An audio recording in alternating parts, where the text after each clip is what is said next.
یا ایھا الذین آمنو، اے لوگو جو اے ایمان والو، اتقوا اللہ، تم ڈرو اللہ سے، ولتنظروا، اور چاہیے کہ دیکھے، نفس ہر شخص، ما قدمت، کیا اس نے آگے بھیجا، لغد، کل کے لیے، واتقوا اللہ، اور ڈرو اللہ سے، ان اللہ خبیر بما تعملون، بے شک اللہ باخبر ہے اس سے جو تم کرتے ہو۔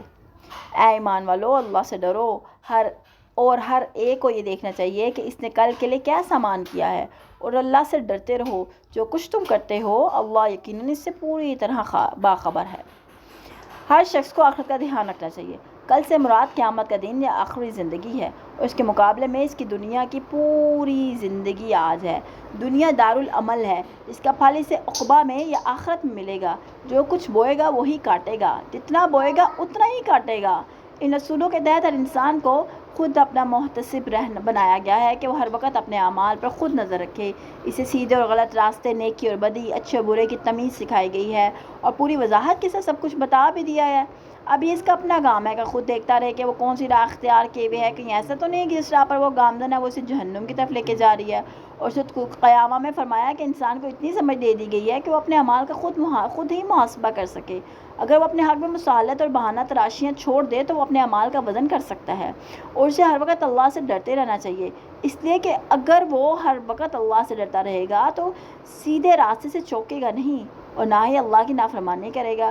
دوسری بات یہ جو اسے محفوظ رکھنا چاہیے وہ یہ ہے کہ اس کا مال اور دولت، اس کی تندرستی، اس کی استطاعت، اس کی سرگرمیاں آیا دنیا کے اصول تک ہی ختم ہو کر رہ جاتی ہیں یا وہ آخرت کے لیے بھی کچھ سامان مہیا کر رہا ہے۔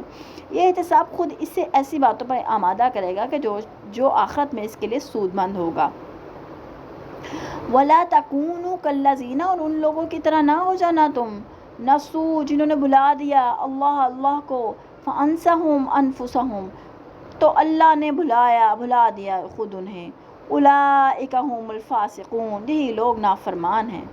اور ان لوگوں کی طرح نہ ہو جانا جو اللہ کو بھول گئے تو اللہ نے انہیں ایسا بھلایا کہ وہ اپنے آپ کو بھی بھول گئے، یہی لوگ فاسق ہیں۔ اللہ کو بھولنے کا لازمی نتیجہ خود فراموشی ہوتا ہے، یعنی اللہ کو بھول جانے سے یا بھلائے رکھنے کا لازمی نتیجہ خود فراموشی ہے۔ بالالفاظ دیگر، اللہ کی معرفت سے انسان کو اپنی معرفت حاصل ہوتی ہے۔ جو انسان اس بات پر غور نہیں کرتا کہ اس کائنات میں اللہ کی حقیقت کیا ہے، اس کی اپنی حیثیت کیا ہے، وہ ہمیشہ غلط راستوں پر پڑ کر اپنی عاقبت برباد کر لیتا ہے۔ اس کو ہر وقت یہ محفوظ خاطر رکھنا چاہیے کہ اس کائنات کو بھی اور خود اس کا بھی خالق اللہ تعالیٰ ہے، وہی سب چیزوں کا خالق ہے، مالک ہے، پروردگار ہے، اور انسان اس کی مخلوق ہے، مملوک اور محتاج ہے۔ لہذا انسان کی ہر طرح کی عبادتوں اور نیاز مندیوں کا وہی مستحق ہے، وہی اس کا حاجت روا اور مشکل کشا ہے، کوئی دوسرا نہیں ہو سکتا، کیونکہ باقی سب چیزیں بھی اسی طرح اللہ کی مخلوق، مملوک اور محتاج ہیں، اس لحاظ سے وہ انسان کے برابر ہوئیں، لیکن چونکہ وہ اشرف المخلوقات پیدا کیا گیا ہے اس لحاظ سے باقی تمام مخلوق سے برتر ہوا۔ اب اگر ایک برتر مخلوق اپنے جیسی یا اپنے سے بھی کمتر مخلوق کی عبادت کرے یا اس کی حاکمیت کو تسلیم کرے یا اس کو اپنا حاجت روا اور مشکل کشا سمجھ بیٹھے تو گویا اس نے انسانیت کے مرتبے کی تذلیل اور توہین کی۔ یہی خالق و مخلوق کے درمیان باہمی رشتہ ہے، اس کو محفوظ رکھے گا تو کبھی اللہ کا نافرمان نہیں ہوگا، اور اس رشتے کو فراموش کر دے گا تو اس کی زندگی غلط راستوں میں پڑ کر فسق و فجور میں گزر جائے گی، اور وہ اپنے آخری انجام سے بے خبر اور غافل رہے گا۔ لہذا صحیح راستے پر ثابت قدم رہنے کے لیے ضروری ہے کہ اسے ہر وقت اپنا پروردگار یاد رہے، اس سے غافل ہوتے ہی وہ اپنے آپ اور اپنے انجام کو بھول کر فسق و فجور میں مبتلا ہو جائے گا۔ آیت نمبر 20، لا یستوی اصحاب النار، برابر نہیں دوزخ والے، واصحاب الجنت، اور جنت والے، واصحاب الجنت، اور جنت والے، ہم الفائزون، وہی ہیں جو مراد کو پہنچنے والے ہیں۔ اہل دوزخ اور اہل جنت کبھی برابر نہیں ہو سکتے، اہل جنت ہی اصل میں کامیاب ہیں۔ لو انزلنا هذا القرآن، اگر ہم یہ قرآن نازل کرتے، علی جبل، پہاڑ پر، لرأیتہ، تو تم دیکھتے اس کو، خاشعا، دبا ہوا، متصدعا، ٹکڑے ٹکڑے ہوا، من خشیت اللہ، اللہ کے خوف سے، وتلک، اور یہ الامثال، مثالیں، نضربها، ہم بیان کرتے ہیں، للناس، لوگوں کے لیے، لعلہم یتفکرون، تاکہ وہ غور و فکر کریں۔ اگر ہم اس اس قرآن کو کسی پہاڑ پر نازل کرتے تو آپ دیکھتے کہ وہ اللہ کے خوف سے دبا جا رہا ہے اور پھٹا پڑتا ہے.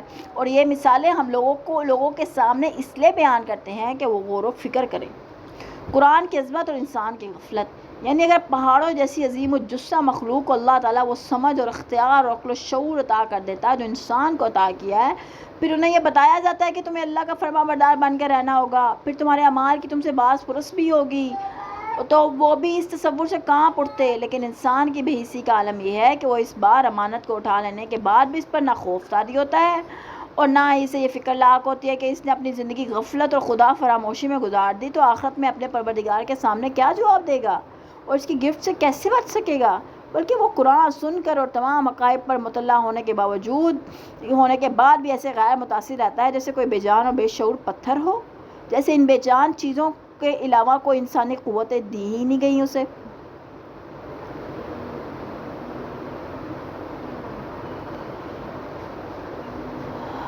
The most favorite آیات سورۃ حشر کی. هو اللہ الذی لا الہ الا ہو، وہ اللہ ہے وہ جس کا کوئی معبود نہیں اس کے سوا. عالم الغیبی، جاننے والا ہے پوشیدہ کا، والشہادتی، اور آشکارا. هو الرحمن الرحیم، اور وہ بڑا مہربان اور نہایت رحم کرنے والا ہے. وہ اللہ ہی ہے جس کے سوا کوئی الہ نہیں، وہ غائب اور حاضر ہر چیز کو جاننے والا ہے، وہ نہایت مہربان اور رحیم ہے. غیب اور شہادت سے کیا مراد ہے؟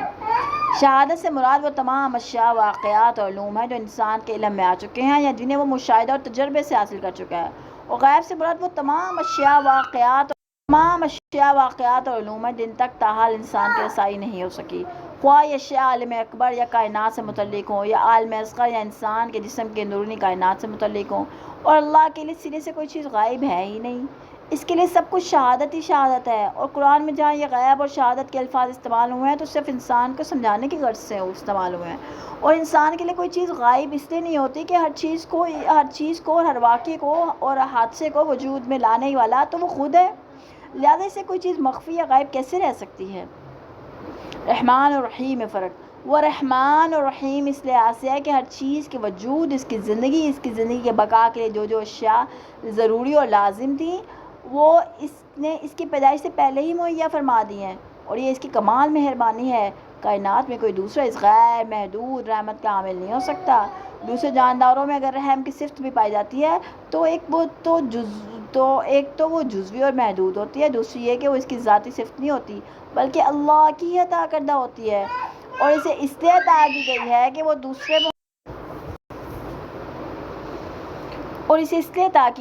دوسری مخلوق کی پرورش اور خوشحالی کا ذریعہ بنے. جیسے والدین اپنی اولاد کے حق میں رحیم ہوتے ہیں اور یہ چیز بذات خود اس کی رحمت بے پایا کی دلیل ہے. واضح رہے کہ رحمان صرف اللہ تعالیٰ کی ذات ہے اور اس میں بہت زیادہ مبالغہ پایا جاتا ہے. اس کا تعلق ان رحمتوں و انعامات سے ہے جو زندگی اور اس کی بقا کے لیے ضروری ہیں.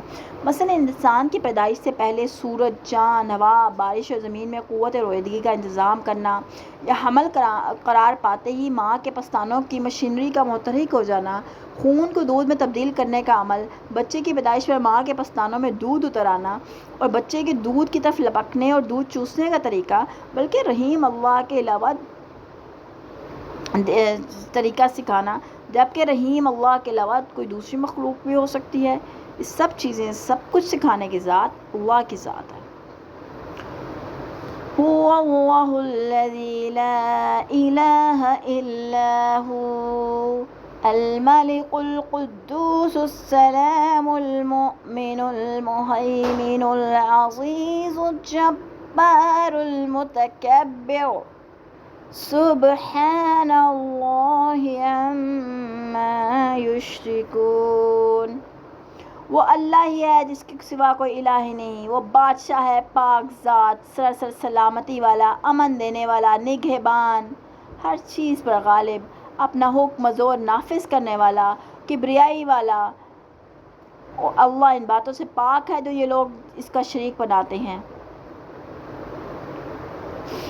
آیت نمبر 22 سے 24 تک 3 آیات میں اللہ تعالیٰ کی بہت سی جامع صفات بیان کر دی گئی ہیں تاکہ انسان کو اللہ تعالیٰ کی پوری معرفت حاصل ہو اور وہ خود فراموشی یا غفلت سے بچا رہے۔ چند نام تو آیت نمبر 22 میں گزر چکے ہیں، مزید جو بیان ہوئے ہیں وہ یہ ہیں: المالک یعنی الاطلاق، بادشاہ، کسی مخصوص علاقے، ملک یا پوری زمین کا نہیں بلکہ پوری کائنات کا بادشاہ۔ اور بادشاہ کو تو یہ اختیار ہوتا ہے کہ اپنی مملکت میں جو قانون چاہے رائج کرے، اس کو نافذ کرے، اس کی رعایا یا مملوک اس قانون کو تسلیم کرنے اور اس پر عمل کرنے کی پابند ہوتی ہے۔ اس سے معلوم ہوا کہ پوری کائنات میں قانونی حاکمیت صرف اللہ کی ہے، وہی مقتدر اعلیٰ ہے، اس کی حاکمیت ہے، اسی کا قانون سب سے بالا تر ہے۔ القدوس، قدس کے معنی پاک و صاف ہونا، اور قدوس سے مراد وہ ذات ہے جو ازداد اور انداد یعنی شریک سے پاک ہو، اور صاحب منجمد کے نزدیک وہ ذات جو ہر بری بات اور نقص سے پاک ہو اور بابرکت ہو۔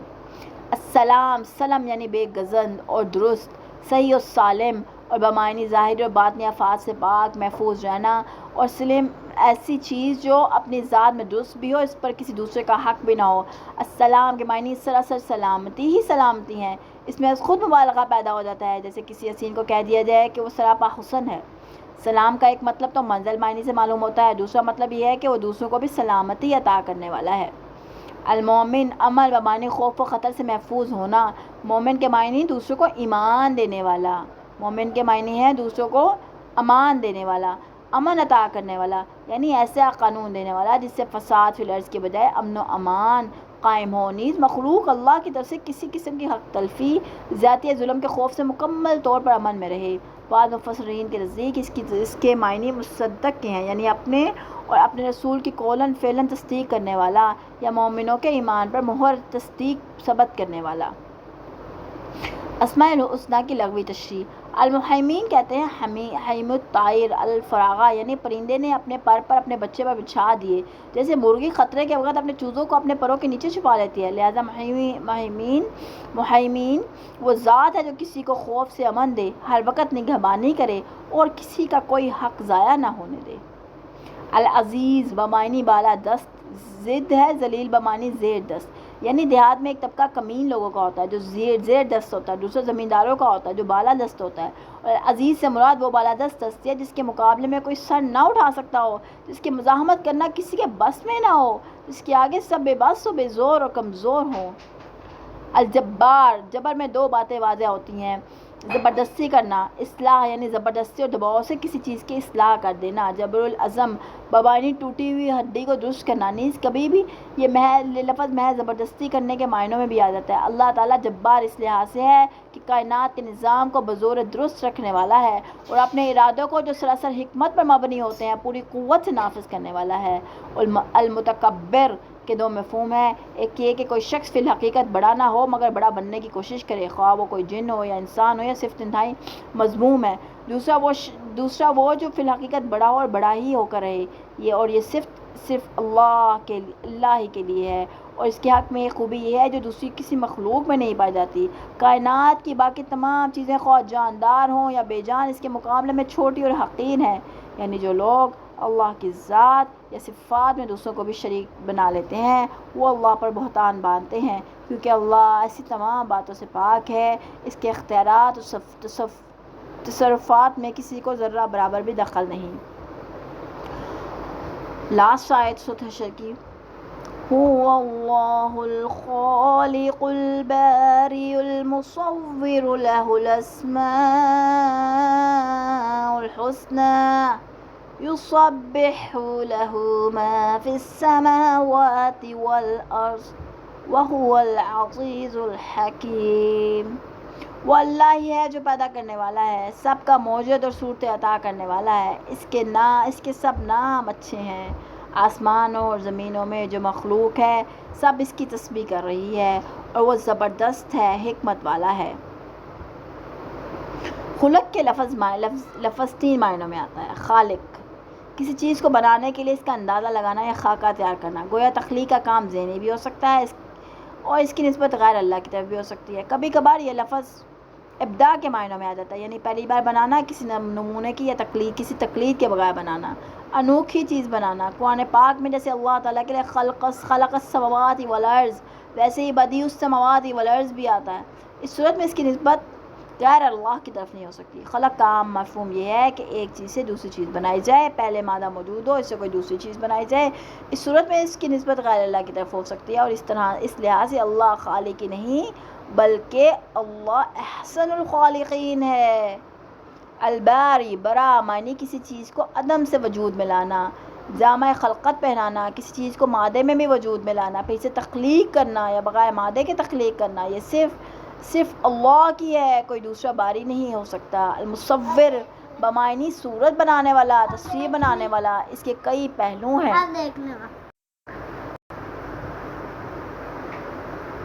صورت بنانے والا، تصویر بنانے والا، اس کے کئی پہلو ہیں۔ ایک یہ کہ وہ رحم مادر میں نطفہ اور مضغہ پر نقش و نگار بناتا ہے، کسی کے نقوش تیکھے، کسی کے بھدے، کسی کی آنکھیں موٹی، کسی کی چھوٹی، کسی کا قد چھوٹا، کسی کا بڑا۔ دوسرا پہلو یہ ہے ہر جاندار کو شکل و صورت الگ ہے، انسان کی صورت الگ ہے، گھوڑے کی الگ ہے، شیر کی الگ ہے، بکری کی الگ ہے، وغیرہ وغیرہ۔ تیسرا پہلو نباتات اور مختلف قسم کے پھلوں کی شکل و صورت ہے۔ غرض یہ ہر چیز کو اللہ نے ایسی صورت عطا فرمائی ہے کہ وہ بڑی اچھی صورت بنانے والا ہے۔ اللہ کے ماں سوائے اللہ تعالیٰ کے باقی سب نام صفاتی ہیں، اور چونکہ اللہ کی سب صفات بہترین ہیں، لہذا اس کے سب نام ہی اچھے ہیں جو اعلیٰ درجے کی خوبیوں اور کمالات پر دلالت کرتے ہیں۔ عیب اور نقص والی کوئی صفت اس میں ہے ہی نہیں۔ احادیث صحیحہ کے مطابق ان ناموں کی تعداد 99 ہے۔